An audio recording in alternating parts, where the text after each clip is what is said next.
আসুন আরেকটিবার আপনাদের মাঝে এলাম এই ইউটিউব চ্যানেলের মাধ্যমে, আমাদের মুক্তি যাত্রা বাণী ইউটিউব চ্যানেলের মাধ্যমে আপনাদের মাঝে এলাম এই ভিডিওর মাধ্যমে। আসুন আজকে আমরা শিখব, আমরা গতকাল শিখেছিলাম যে মানব জাতির বংশ বৃদ্ধি এবং মৃত্যু এবং তার বয়সে আমরা জানলাম যে মানুষ কিভাবে সেখান থেকে আবার যে বংশ বৃদ্ধি হলো, বহু মাংস প্রচুরভাবে পৃথিবীতে ছড়িয়ে পড়লো, সেই মানুষের সংখ্যা ক্রমত বাড়তেই চললো। কিন্তু সে আবার সেই প্রথম পৃথিবীতে যে পাপ এসেছিল, সেই পাপ মানুষের মধ্যে প্রভাস করলো, আর সেই পাপ অতিরিক্ত মানুষের মধ্য দিয়ে অত্যাচার অন্যায়ভাবে আরম্ভ হয়ে গেল। আর আজকে আমরা শিখব যে আজ সেই যে একজন ব্যক্তি নোহ, সেই নহর মাধ্যমে ঈশ্বর কথা বলেছিলেন। আর পৃথিবীতে তিনি ধার্মিক ছিলেন, ঈশ্বর দৃষ্টিতে তিনি ঈশ্বর ভয়শীল ছিলেন। কিন্তু সেই সময় যখন প্রচুরভাবে মানুষের সংখ্যা যখন বৃদ্ধি পেতে আরম্ভ করলো, সেই সময় ঈশ্বর যখন দেখছেন নিতান্ত মানুষ মন্দ পথে তারা জড়িতে পড়ছে, একে অপরকে খুন করছে, একে অপরকে কোনোরকমভাবে কোনো সম্পর্ক মানছে না, আমরা সেই বিষয় আজকে জানবো। আসুন এই আমাদের ভিডিওর মাধ্যমে। আর শুরু করার আগে প্রভু যীশু খ্রিস্টের নামে আপনাদেরকে আমি স্বাগত জানাই, ধন্যবাদ জানাই, এবং সর্বশক্তিমান ঈশ্বর প্রভুকে আমি ধন্যবাদ জানাই। আসুন আমরা শুরু করব শাস্ত্র অনুসারে। আপনারা অনেকেই হয়তো আপনারা বাইবেল দেখেননি, কোনোদিন পড়েননি, আপনারা চার্চে যাননি, আপনারা এই ভিডিওর মাধ্যমে জানবেন অ্যাকচুয়ালি পবিত্র শাস্ত্রের বাইবেলে কী সব লেখা আছে। আপনারা জানবেন সৃষ্টির বিষয় প্রথম থেকে আপনারা শিখছেন। আজকে আমরা এই পাঠ পঞ্চম, আমরা এই 5 নম্বর পাঠে আমরা চলতে চলেছি। আজকে শাস্ত্র অনুসারে আপনারা জানবেন যে অ্যাকচুয়ালি বাইবেলটা কোনো ধর্মগ্রন্থ নেই, বাইবেলটা হচ্ছে একটা ঈশ্বরের সৃষ্টির কথাগুলি লেখা আছে, তার মুখ থেকে নিশ্চিত কিভাবে মানুষের মধ্য দিয়ে পাপ এলো, পাপ কীভাবে সেই খুন করতেছিল, খুনের পর বংশ বৃদ্ধি পেতে গেল, আর সেই অতিরিক্ত যে বংশ বৃদ্ধির পর পাপে অতিরিক্ত মানুষ যখন পড়লো, তারপরে দেখুন এখানে সেই ঈশ্বর প্রত্যেকটা মানুষকে ভূতল সমস্ত সৃষ্টি জীবজন্তুকে তিনি জল প্লাবন দ্বারা অর্থাৎ বৃষ্টির বন্যা দ্বারা প্রত্যেককে তিনি এখানে প্রাণ দিয়ে মেরে ফেললেন। কিন্তু সেখানে সব সৃষ্টির মানুষকে তিনি মেরে ফেলেননি, সব পশুকে তিনি মেরে ফেলেননি, কিন্তু কিছু পশু পাখি মানুষ কিন্তু সেখান থেকে তিনি রক্ষা করেছিলেন। যেহেতু ঈশ্বরের দৃষ্টিতে একজন মানুষ তিনি নোহ, তিনি ধার্মিক ছিলেন, তাই ওনার মাধ্যমে ঈশ্বর কথা বলেন। আর ওনাকে তিনি কি বলেন আজকে আসুন শাস্ত্রের মধ্যে আপনারা জানবেন। আমি এখানে বলছি নোহ ও জল প্লাবনের বৃত্তান্ত। এই রূপে যখন ভূমণ্ডলে মনুষ্যদের সংখ্যা বৃদ্ধি পাইতে লাগিল ও অনেক অনেক কন্যা জন্মিল, তখন ঈশ্বরের পুত্রেরা মনুষ্যদের কন্যাগণকে সুন্দরী দেখিয়া যাহাকে ইচ্ছা সেই তাকে বিবাহ করতে লাগিল। তাহা মনুষ্যদের মধ্যে নিত্য অধিষ্ঠান করিবেন না, তাহাদের বিপদ গমনে তাহারা মাংস মাত্র, পরন্তু তাহাদের সময় 120 বৎসর হইবে। দেখুন সেখানে ঈশ্বর একটা বয়স তিনি নির্ধারণ করে দিলেন মানুষের, যে মানুষ অতিরিক্ত মন্দ পদে পরিচালিত হচ্ছে, তাই ঈশ্বর সেখানে তিনি নিজের থেকে বললেন 100 বছরের উপরে মানুষ আর বেঁচে থাকবে না। খুব কমের ভাগ মানুষ 100-এর উপরে বেঁচে থাকে, কিন্তু তিনি বলেছেন 100-এর ভেতরে বহু মানুষ প্রাণী মারা যাবে। কিন্তু এখানে দেখুন তারপরেও কিন্তু এখানে মানুষ তবু থামছে না, সে একই রকমভাবে তখন দেখা গেলো, দেখবেন বহু ছেলে মেয়ে তারা জোয়ান অবস্থায় তারা বড় হচ্ছে উঠছে, সেইভাবে দেখবেন সেই ছেলে মেয়েরা সেই সময়টা এত মন্দ পরিবর্তিত হয়েছিল, এত আত্মা তারা উদ্বিগ্ন হয়েছিল যে নিজেরা নিজেরা রক্ষা করতে পারছিল না। সেই সময় নিজের দৃষ্টিতে নিজের মতন করে তারা পরিচালনা হতে আরম্ভ করলো। ঈশ্বরের যে বিধান বিধি সম্পূর্ণ ভেঙে ফেললো মানুষ পাপের কারণে। আর কেউ কাউকে মানত না, যাকে যেমন খুশি তাকে বিবাহ করতো, কেউ কাউকে মানত না, কোনো বাধা নিষেধ নেই, যাকে যেরকমভাবে এইভাবে অত্যাচার মানুষের ভিতরে নানা রকম বেবিচার মন্দতে ভরে গেল। তখন ঈশ্বর বললেন যে ঈশ্বর দেখছেন যে এই মানুষের গুলো মাংসময় দ্বারা তারা পরিচালিত হয়ে পাপের মধ্যে রয়েছে। কিন্তু ঈশ্বর বলেন এই মানুষগুলোকে আমি সম্পূর্ণভাবে মেরে ফেলবো, এই ভূতের সমস্ত প্রাণী মানুষকে মেরে ফেলবো। কিন্তু ওখানে দেখলেন যে নোহ একজন ধার্মিক ছিলেন, তাই সেই নোহকে তিনি ডাক দিলেন। ডাক দেওয়ার পর এখানে দেখবেন লেখা আছে, এখানে প্রসব লেখা আছে, বলছি আর সদাপ্রভু দেখিলেন পৃথিবীতে মনুষ্যের দুষ্টতা বড় এবং তাহার অন্তঃকরণের চিন্তার সমস্ত কল্পনা নিরন্তর কেবল মন্দ। তাই সদাপ্রভু পৃথিবীতে মনুষ্যের নির্মাণ প্রযুক্ত অনুশোচনা করিলেন, অমনস্পীড়া পাইলেন। আর সদাপ্রভু কহিলেন, আমি যে মনুষ্যকে সৃষ্টি করিয়াছি তাহাতে ভূমণ্ডল হইতে উচ্ছিন্ন করিব, মনুষ্যের সহিত পশু সরীসৃপ জীব ও আকাশের পক্ষীদিগকে উচ্ছিন্ন করিব, কেননা তাহাদের নির্মাণ প্রযুক্ত আমার অনুশোচনা হইতেছে। কিন্তু নহ সদাপ্রভুর দৃষ্টিতে অনুগ্রহ প্রাপ্ত হইলেন। নহয়ের বংশ বৃত্তান্ত এখানে আপনারা দেখতে পাবেন যে আছে। তিনি ঈশ্বরের দৃষ্টিতে নহ একজন, তিনি ঈশ্বর ভক্ত, তিনি সুন্দরভাবে তিনি এই পৃথিবীতে কিন্তু ঈশ্বর ভয়শীল ছিলেন, তিনি ঈশ্বরকে তিনি ভয় করতেন। এইভাবে ঈশ্বর নহকে ডাকলেন। তিনি ঈশ্বর নহকে ডাকার পর তিনি ঈশ্বর নহকে বললেন, এখানে দেখুন কিভাবে একটা প্রথমে পৃথিবীতে একটা শিপ, একটা বোট, একটা জাহাজ তৈরি করা হয়েছিল সর্বপ্রথম। সেখানে লেখা আছে যে তুমি কফর কাষ্ঠ দ্বারা এক জাহাজ নির্মাণ করবে। সর্বপ্রথম এটা কফর কাঠের দ্বারা এক জাহাজ নির্মাণ করতে সেই মানুষটিকে বললেন। এইভাবে বৃত্তান্ত বাইবেল থেকে আপনারা পেয়ে যাবেন। এই ভিডিওর মাধ্যমে আপনার কাছে পুরো বাইবেলটা আমি প্রকাশ করতে চলেছি। প্রথম থেকে আদি থেকে আপনাদেরকে বলছি, আপনারা মন দিয়ে এই ভিডিওটি শুনবেন, তাহলে আপনারা সহজে এই ভিডিওর মাধ্যমে বাইবেলটা বুঝতে পারবেন। অনেকে ভেবে থাকেন যে বাইবেলটা শুধু ধর্মগ্রন্থ নয়, এই বাইবেলটা সম্পূর্ণ ঈশ্বরের সৃষ্টির বিবরণ দেওয়া আছে। আসুন কীভাবে সর্বপ্রথম সেই জাহাজ যে মানুষকে তৈরি করতে বলেছিলেন, আর সেই জাহাজটা সেই যত প্লাবন জল বন্যা আসার পরও কিন্তু জাহাজের মধ্যে যে কিছু প্রাণী বেঁচে ছিল, কিছু জীবজন্তু, কিন্তু সেই বৃত্তান্ত আপনাদেরকে আমি বলছি, পড়ে শুনুন। এখানে কি লেখা আছে, বলছি তুমি গফর কাষ্ঠ দ্বারা এক জাহাজ নির্মাণ করবেন। দেখুন এক জাহাজ নির্মাণ করতে বলছেন, আর সেখানে লেখা আছে বলছে সেই জাহাজের সমস্ত তৈরি করে ধুনা দিয়ে লেপন দেবে। তিনি ধুনা ব্যবহার করতে বলেছিলেন।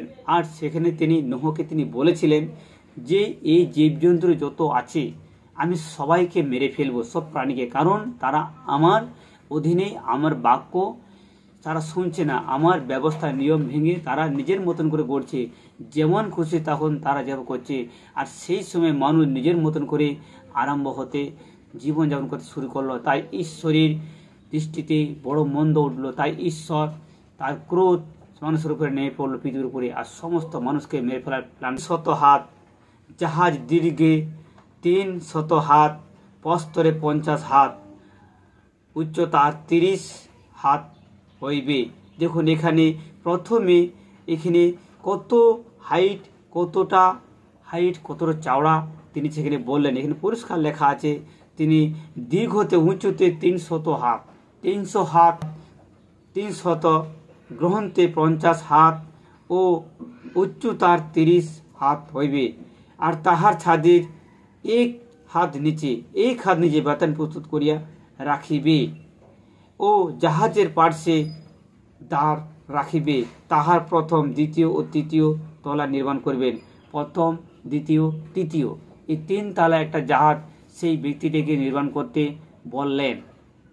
এখানে আপনারা যে বাইবেল থেকে যে লেখা আছে আপনাদেরকে সরাসরি আপনাদেরকে ভিডিওর মাধ্যমে আমি প্রকাশ করতে চলেছি।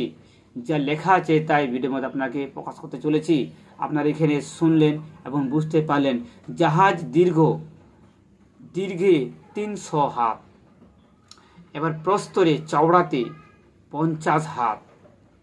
এখানে দেখুন এখানে দীর্ঘটা হচ্ছে 300 হাত, চওড়া হচ্ছে 50 হাত। এইভাবে সেই নির্মাণ করলেন একটা জাহাজ। আর সেখানে 3টা তালা, প্রথম তালা শেষে দেখবেন একটা বাতান, একটা ভেন্টিলেটার মতন তিনি রাখলেন, আর একটি দরজা রাখতে, মেন দরজা রাখতে বললেন। আর তিনি নহকে সেখানে বললেন, তিনি ঈশ্বর বলেন, আর দেখো আকাশের নিচে প্রাণবায়ু বিশিষ্ট যত জীবজন্তু আছে সকলকে বিনষ্ট করাতে আমি পৃথিবীর উপরে জলপ্লাবন আনিব, পৃথিবীর সকলে প্রাণ ত্যাগ করিবে। প্রত্যেকটা প্রাণী আদি পুস্তক 6 আপনাদেরকে পড়ে শোনালাম। এবারে ঘটনাগুলি এবার 7 অধ্যায়টা আপনাকে পড়ি। এখানে আবার তিনি কি বলছেন শুনুন। লেখা আছে এখানে, বলছে, আর সদাপ্রভু নোহকে কহিলেন, তুমি সপরিবারে জাহাজে প্রবেশ করো, কেননা এই কালে লোকদের মধ্যে আমার সাক্ষাতে তোমাকে ধার্মিক দেখিয়াছি। দেখুন সেখানে বললেন, আমি তোমাকে ধার্মিক দেখেছি, এই মন্দ লোকের মাঝে কেবল তুমি একা ধার্মিক আছো, আমাকে ভয় করো। এইভাবে সেই নোহকে বেছে নিলেন, আর নোহর মাধ্যমে তিনি জাহাজ তৈরি করলেন। তিনি এইভাবে আর ওনাকে আদেশ দিলেন, বলছে কিছু কিছু পশু পাখিকে এই জাহাজের মধ্যে প্রবেশ করাও, কিছু তাদের সেই যে পৃথিবীতে বড় প্রবল বৃষ্টি নামবে, কেবল 40 দিন 40 রাত এই পৃথিবীতে বৃষ্টি হবে। আপনারা বুঝতে পারছেন যে কিভাবে যে বন্যার মাধ্যমে সমস্ত ভূতল সৃষ্টির মানুষকে ঈশ্বর মেরে ফেলেছিলেন, কারণ ঈশ্বরের অতিরিক্ত দৃষ্টিতে মন্দ কাজ করার পর তিনি এইভাবে সমস্ত সৃষ্টিকে তিনি মেরে ফেলেছিলেন। এর যে পরে সদাপ্রভু তাহার পশ্চাৎ দ্বার রুদ্ধ করলেন। তিনি দেখুন এখানে ঈশ্বর নিজেই সেই জাহাজের দরজাকে তিনি বন্ধ করলেন। আর আমাদের এখানে লেখা আছে, বলছে, আর জল পৃথিবীতে উপরে 150 দিন পর্যন্ত প্রবল হইল। 150 দিন পর্যন্ত সেই বন্যা বৃষ্টি থেকে যাওয়া গেল। 50 দিন পর তিনি আস্তে আস্তে করে জল শুকোতে আরম্ভ করল। 7ম দিনে অরারোটে পর্বতে উপরে জাহাজ লাগিয়া রহিল। একটা পাহাড়ের মধ্যে সে জাহাজটা ধীরে ধীরে গিয়ে সেখানে থেমে আটকে রইল। তারপরে দেখুন এখানে আবার লেখা আছে, তারপরে বলে একটা দাঁড় কাক ছাড়িয়ে দিলেন, তাহাতে সে উড়িয়া ভূমির উপরিস্থ জল শুকনো না হওয়া পর্যন্ত স্তত গতায়ত করিল। তিনি শুকনো না হওয়া পর্যন্ত মাটি না পর্যন্ত তিনি উড়ে বেড়াচ্ছে। তারপরে দেখুন এখানে লেখা আছে, আর স্তত গতায়ন করিল।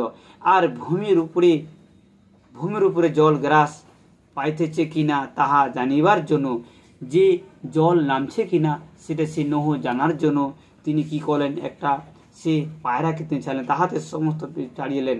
বলছে দেখাচ্ছে কপোত ছাড়িয়ে দিলেন। একটা সেই পায়রা হাতে সমস্ত পৃথিবী জলে আচ্ছাদিত থাকতে কপোত পদার্পণের স্থান পাইল না, তাই জাহাজে তাহার নিকটে ফিরে আসিলেন। তিনি পা রাখার জায়গা পেলেন না। দ্বিতীয়বার যখন পাড়াটা রাখলেন, তারপরে এখানে লেখা আছে, দেখবেন আবার আসিলেন।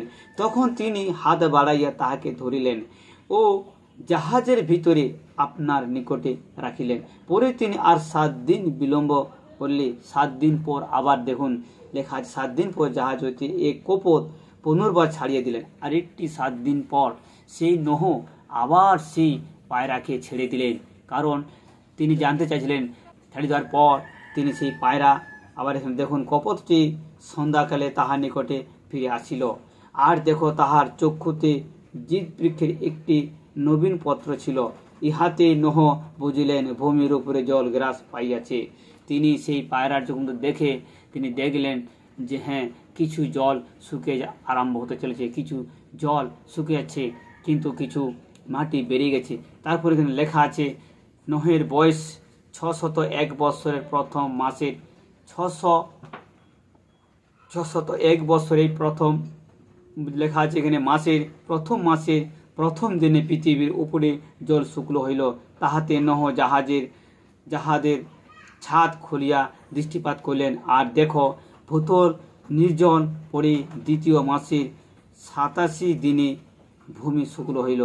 তিনি দেখুন সেই পরে মাসের প্রায় 87 দিনে আবার শুকনো হলো।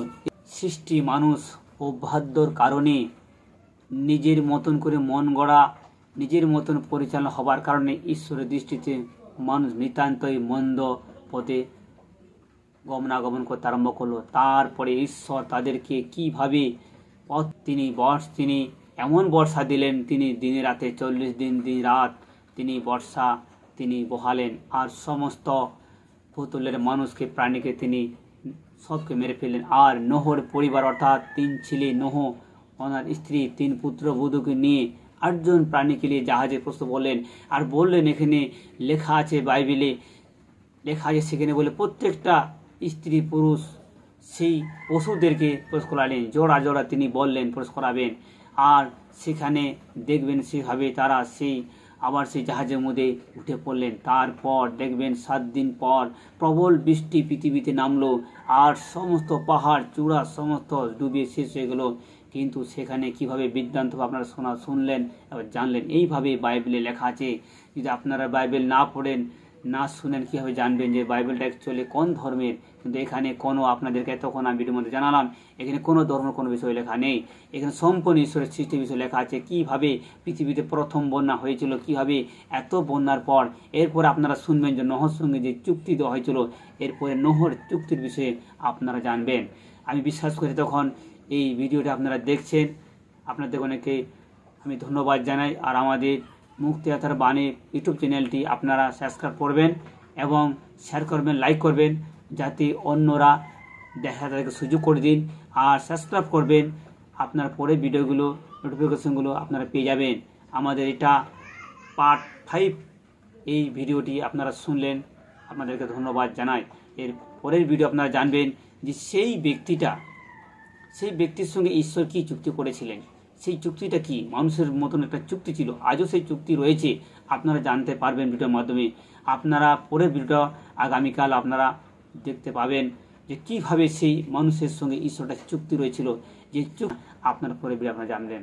আমরা বিশ্বাস করি এতক্ষণ এই ভিডিওটি আপনারা শুনলেন। এখানে আমরা 7 অধ্যায় আদিপুস্তক 7 অধ্যায় এবং 8 অধ্যায় আমি পুরোটা পাঠ করিনি, অনেক বড় হয়ে যাবে, তাই বিশেষ যেগুলো গুরুত্বপূর্ণ কথাগুলো আপনার কাছে তুলে ধরলাম, যাতে আপনারা বুঝতে পারেন, কিছুটা হলে আপনারা বুঝতে পারছেন এই বাইবেলে কি লেখা আছে।